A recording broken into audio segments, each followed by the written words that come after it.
कुछ देर बाद रतन भी घर आ जाता है। अरे क्या हुआ? सब लोग ऐसे मुंह लटकाए हुए क्यों हो? रतन की माँ और शोभा रतन को जमींदार हरिशंकर और उसके भाई अमरचंद की सारी बातें बताती हैं। ये तो उन दोनों ने तुम्हारे साथ बहुत गलत किया। हाँ जी, यही तो आपके काम के अलावा एकमात्र हमारी आजीविका का सहारा था, और यह भी अगर बंद हो गया तो हमारे घर का गुजारा कैसे होगा? अरे भाग्यवान, तुम बिल्कुल भी फिक्र मत करो, ऊपर वाले पर भरोसा रखो, सब ठीक हो जाएगा। मैं अभी जमींदार जी के पास जाकर उनसे बात करता हूँ। इतना कहकर रतन जमींदार हरिशंकर के घर की ओर चल पड़ता है।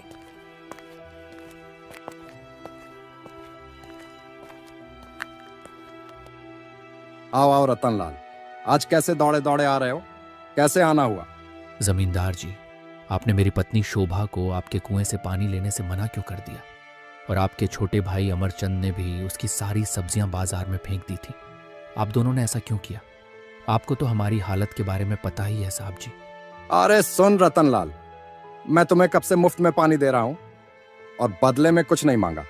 और अब गर्मी अभी आ चुकी है, मुझे खुद पानी की बहुत जरूरत है।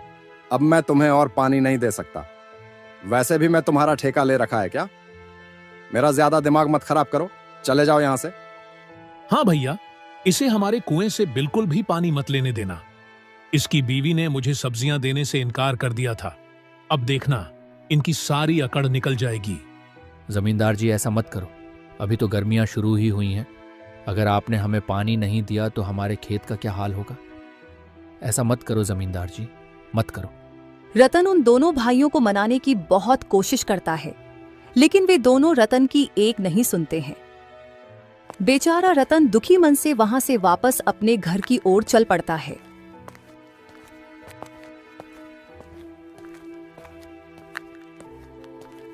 रतन जब घर की ओर जा ही रहा होता है, तब उसके कानों में किसी की दर्द भरी आवाज पड़ती है। पानी, पानी, कोई मुझे पानी दे दो, रतन मैं पास प्यास जाकर से मर देखता रहा है कि एक बूढ़ा आदमी पानी, बेहोशी की हालत में पड़ा पानी के लिए चिल्ला रहा है। रतन दौड़ा पानी, दौड़ा जाकर पास ही से कोई पानी मुझे लाता है पानी और उस बूढ़े आदमी को पिलाता है। अरे बाबा जी, आप यहाँ कैसे गिर गए थे? रतन के पूछने पर वह बूढ़ा आदमी सारी कहानी बताता है और रतन को आशीर्वाद देकर वहां से चला जाता है।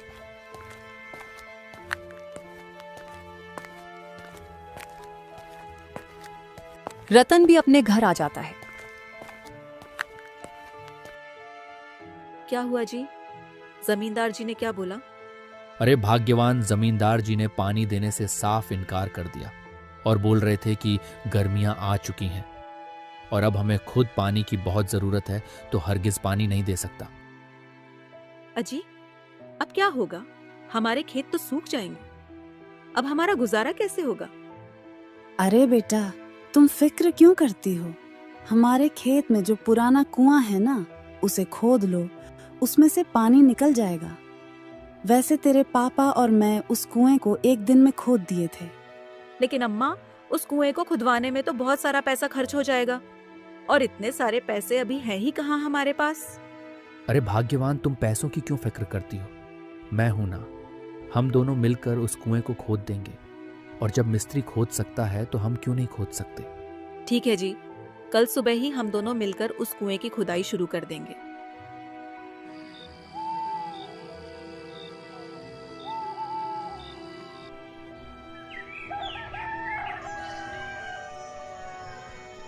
अगले दिन सुबह रतन कुआं खोदने के लिए अपने खेत जाने को तैयार हो जाता है। भाग्यवान, जल्दी से नाश्ता लगा दो, फिर कुएं की खुदाई के लिए हम दोनों खेत पर चलेंगे। अजी, घर में थोड़े से चावलों के अलावा खाने को कुछ बचा ही नहीं है। अच्छा, कोई बात नहीं भाग्यवान, जो भी है जल्दी से लगा दो, आज बहुत मेहनत का काम करना है। रतन रसोई में जाकर खाना खाने को बैठा ही था कि तभी बाहर से किसी की आवाज आती है। घर पर है क्या? रतन बाहर आकर देखता है कि एक बूढ़ा आदमी उसके घर के बाहर खड़ा है। बेटा, कुछ खाने को है तो दे दो, मैं कल से भूखा हूँ, मैंने कुछ नहीं खाया है। अरे आप तो वही बूढ़े बाबा है ना, जो मुझे उस दिन रास्ते में प्यास से तड़पते जमीन पर गिरे हुए मिले थे। हाँ बेटा, मैं वही हूँ और मैंने भी तुमको पहचान लिया।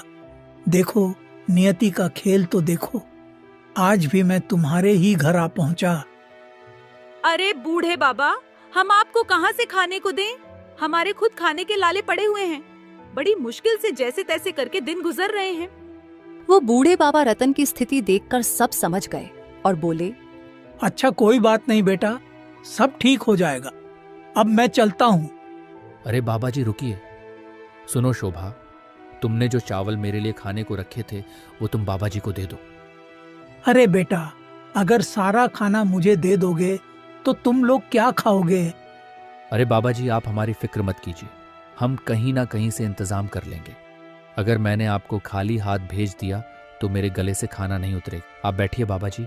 सुनो शोभा, जल्दी से बाबा जी के लिए खाना लगा दो। रतन के कहने पर शोभा रतन के हिस्से का वो सारा भोजन उस बूढ़े आदमी को दे देती है। धन्यवाद बेटा, धन्यवाद। भले ही तुम दोनों अभी परेशानी में हो, तुम्हारे बुरे दिन चल रहे हैं, लेकिन ऊपर वाला सब देख रहा है, वो सब ठीक कर देगा।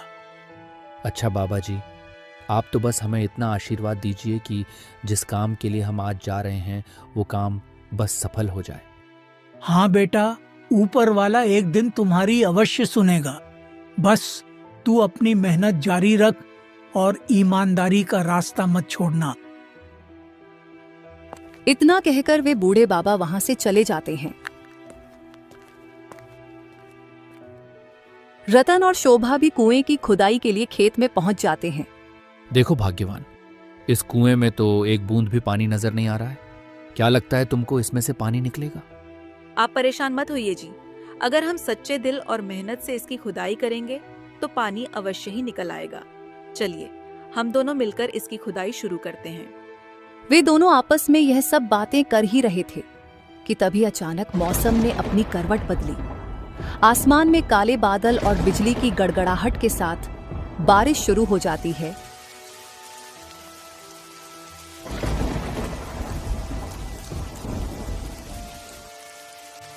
अजी, देख रहे हो? लगता है ऊपर वाले ने हमारी सुन ली। हाँ भाग्यवान, ये तो सच में चमत्कार। इस मौसम में बारिश होने का तो कोई सवाल ही पैदा नहीं होता। देखो, बारिश के आते ही हमारी फसलों में जान आ गई है। हाँ जी, आप सही कह रहे हो। अभी के लिए तो बारिश आ गई, लेकिन हमें आगे का भी तो सोचना होगा। तो चलिए, हम इस कुएं की खुदाई शुरू करते हैं। रतन नीचे कुएं में उतरकर कुएं की खुदाई शुरू कर देता है। बारिश के कारण मिट्टी गीली हो जाने से वह जल्दी ही कुएं की अधिकांश खुदाई कर देता है। कुछ ही समय बाद मिट्टी के नीचे किसी चीज के टकराने की आवाज आती है और पानी निकलने लगता है। रतन जब मिट्टी हटाकर देखता है तो उसके नीचे एक तांबे का घड़ा निकलता है और कुएं से पानी निकलता देखकर तो रतन की खुशी का कोई ठिकाना नहीं था। अरे ओ भाग्यवान, सुनती हो? देखो, कुएं से पानी निकल आया है और ये देखो मुझे क्या मिला है। रतन जल्दी से उस तांबे के घड़े को कुएं से बाहर लाकर खोलकर देखता है तो उन दोनों की आंखें फटी की फटी रह जाती हैं। अरे बाप रे, इतने सारे सोने के सिक्के! हे भगवान, तेरा लाख लाख शुक्र है। इनसे तो हमारी सारी गरीबी दूर हो जाएगी। हाँ भाग्यवान, मुझे तो लगता है यह हमारे अच्छे कर्मों का फल है। देख शोभा, ऊपर वाले के घर देर है अंधेर नहीं, आखिरकार उसने हमारी सुन ही ली।